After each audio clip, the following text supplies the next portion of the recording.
Halo,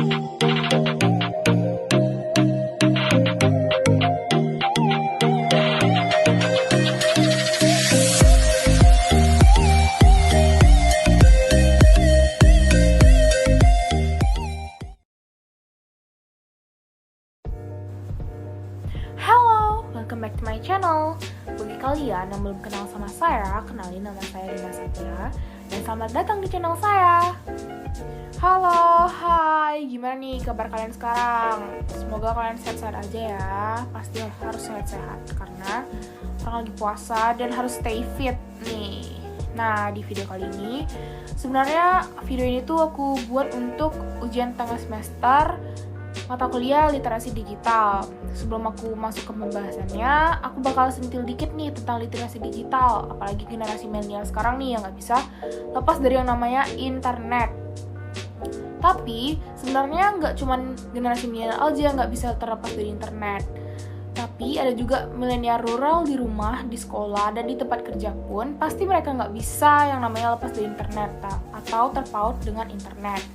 Menghindari internet tuh pasti mustahil, tapi mengajari dan mendampingi saat berselancar atau saat browsing nih di dunia maya lebih baik dan bermanfaat adalah hal yang sangat memungkinkan bagi orang tua maupun pendidik. Disinilah literasi digital diperlukan. Nah, di video kali ini aku bakal bahas manfaat dan dampak positif literasi digital dalam berbagai aspek kehidupan. Daripada banyak basa-basi, dan pasti kalian juga kepo kan? Mending langsung ke videonya aja yuk.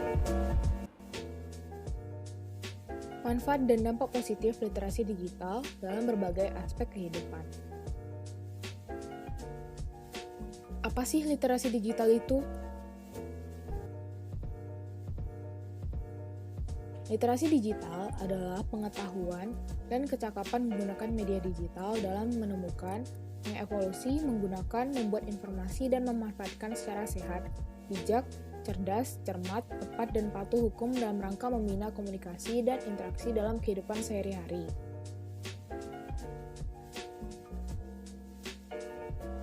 Ada 4 manfaat dari literasi digital. Yang pertama yaitu menghemat waktu, yang kedua menghemat pengeluaran, yang ketiga mempermudah pekerjaan, dan yang keempat selalu up to date. Saya akan membahas dari yang pertama, yaitu menghemat waktu.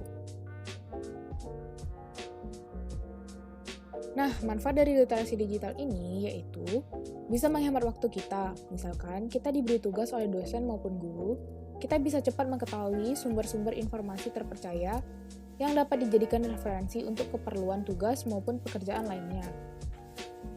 Waktu kita akan lebih berharga karena dalam usaha pencarian dan menemukan informasi lebih mudah. Mencari istilah penting juga bukan hal yang sulit, karena kita dapat langsung membuka media digital dan langsung memasukkan kata kunci di kolom pencarian, lalu akan muncul semua informasi dengan kata kunci yang kita cari. Yang kedua yaitu menghemat pengeluaran. Jika dahulu kita sering membeli buku maupun koran ataupun media cetak yang lainnya untuk literasi, namun saat ini sudah banyak aplikasi gratis khusus yang berisi buku-buku atau berita-berita gratis yang dapat dinikmati tanpa harus membayar terlebih dahulu. Bagi orang yang dapat memanfaatkan aplikasi tersebut, hal ini tentunya dapat menghemat pengeluaran. Nah, selain aplikasi, banyak artikel-artikel dan berita-berita online yang dibaca hanya dengan membuka browser dan melakukan pencarian berita yang ingin kita baca.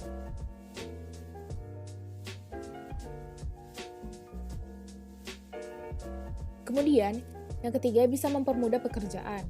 Nah, literasi digital mempermudah semua orang dalam melakukan pekerjaan, meskipun pekerjaan itu sulit. Kebanyakan pekerjaan saat ini membutuhkan beberapa keterampilan, terutama keterampilan komputer. Misalnya dalam penggunaan Microsoft Word, Microsoft Excel, Microsoft PowerPoint, Mendeley, dan Zotero. Informasi sekarang dapat dengan mudah di media digital dibandingkan dengan media offline. Misalkan kita ingin membuat sebuah masakan, namun kita belum mengetahui resepnya. Nah, kita bisa langsung dengan mudah membuka gadget, kemudian mencari terkait dengan resep masakan yang kita buat, dan kita langsung mendapatkan resep yang kita cari. Dan yang terakhir adalah selalu up to date. Kemudahan mendapatkan informasi dari berbagai media manapun membuat siapapun tidak akan pernah ketinggalan zaman untuk mengetahui berita terbaru. Banyak sekali fitur di media sosial, khususnya aplikasi berita yang dapat membunyikan lonceng notifikasi jika berita terbaru muncul. Ada beberapa contoh. Yang pertama adalah YouTube. Nah, YouTube memiliki fitur trending topik berupa video. Kemudian ada Twitter.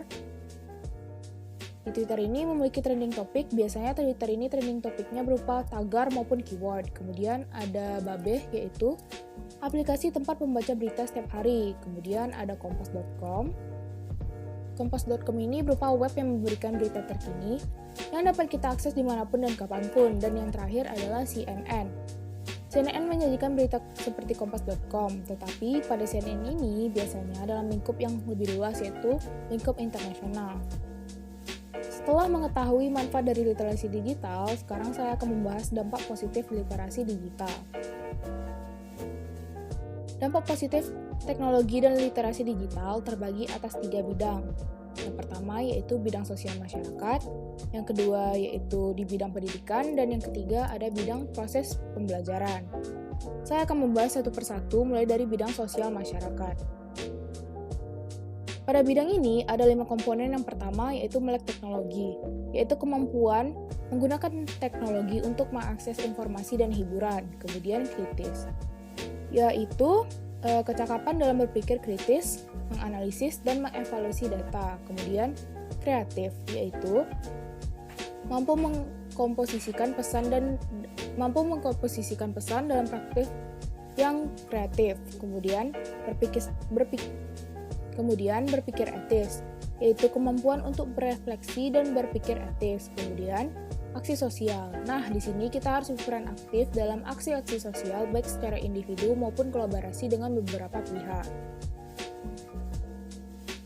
Selanjutnya yaitu bidang pendidikan. Ada 6 aspek pokok. Yang pertama yaitu informasi. Informasi yang dibutuhkan lebih cepat dalam mengakses tujuan pendidikan. Yang kedua, sistem administrasi. Sistem administrasi pada lembaga pendidikan lebih mudah dan lancar. Yang ketiga yaitu media massa. Munculnya berbagai media, khususnya media elektronik, dapat menjadi sumber pengetahuan dan pendidikan pusat. Yang keempat yaitu sistem pendukung. Sistem pendukung di sini artinya literasi digital sebagai sistem pendukung keputusan dalam dunia pendidikan. Yang kelima, inovasi e-learning yang memudahkan proses pendidikan. Yang keenam yaitu kualitas SDM. Peningkatan kualitas sumber daya manusia melalui pengembangan dan pemanfaatan literasi digital baik. Yang selanjutnya adalah bidang proses pembelajaran. Pada bidang ini terdapat 5 inovasi metode pembelajaran dan pembelajaran dalam jaringan atau dikenal dengan istilah e-learning. Di antaranya sebagai berikut. Yang pertama yaitu teleconference. Kemajuan literasi digital yang memungkinkan adanya kelas virtual atau kelas yang tidak memerlukan pendidik dan peserta didik dalam satu ruangan. Yang kedua yaitu metode pembelajaran. Muncul metode-metode pembelajaran yang baru dengan teknologi abstrak. Yang ketiga yaitu perpustakaan online. Perpustakaan dalam bentuk digital. Yang keempat adalah publikasi hasil penelitian. Publikasi hasil penelitian dalam internet akan memudahkan pengaksesan. Yang kelima yaitu penggunaan CAA, yaitu Computer Aided Instruction, mengacu pada kemandirian siswa yang umumnya mengacu pada belajar sendiri serta dapat melakukan belajar sendiri. Nah, itu dia dampak positif teknologi dan literasi digital. Nah, itu dia penjelasan tentang manfaat dan dampak positif literasi digital dalam berbagai bidang. Nah, saat ini kita sudah berada pada era revolusi industri 4.0, di mana penguasaan teknologi digital menjadi sebuah keniscayaan. Bukan lagi menjadi sebuah pilihan, tetapi sebuah keharusan. Banyak manfaat yang diperoleh dari literasi digital, antara lain yaitu memperoleh dan menyebarkan informasi dengan cepat, membantu pengambilan keputusan lebih cepat, belajar lebih cepat dengan sumber referensi yang melimpah, menghemat waktu, tenaga, dan biaya, dan mempermudah proses komunikasi, dan masih banyak lagi. Dan banyak juga dampak positifnya di berbagai bidang, yaitu bidang sosial masyarakat, bidang pendidikan. Terutama di bidang ini, saya merasa paling banyak dampak positifnya, seperti administrasi. Jika dahulu kita ingin daftar sekolah, harus datang ke sekolah itu dan ngantri, terus lihat pengumumannya di papan pengumuman. Menurut saya itu tidak efisien, dan berkat adanya sistem online, kita bisa menghemat waktu, biaya, dan tenaga. Dan yang terakhir adalah proses pembelajaran. Saya juga sangat merasakan manfaatnya, terutama pada teleconference atau adanya kelas virtual atau daring akibat adanya pandemi COVID-19. Hal ini sangat membantu saya dalam belajar. Nah, setelah mengetahui manfaat dan dampak positif literasi digital ini, tentunya di tengah sebaran informasi di media digital, maka kemampuan literasi digital menjadi suatu strategi untuk mengikuti perkembangan iptek yang lebih luas tanpa batas ruang dan waktu. Nah, sekian video dari saya. Semoga kalian semua suka dan bermanfaat juga. Jangan lupa komen, like, and subscribe. Dadah, see you on my next video.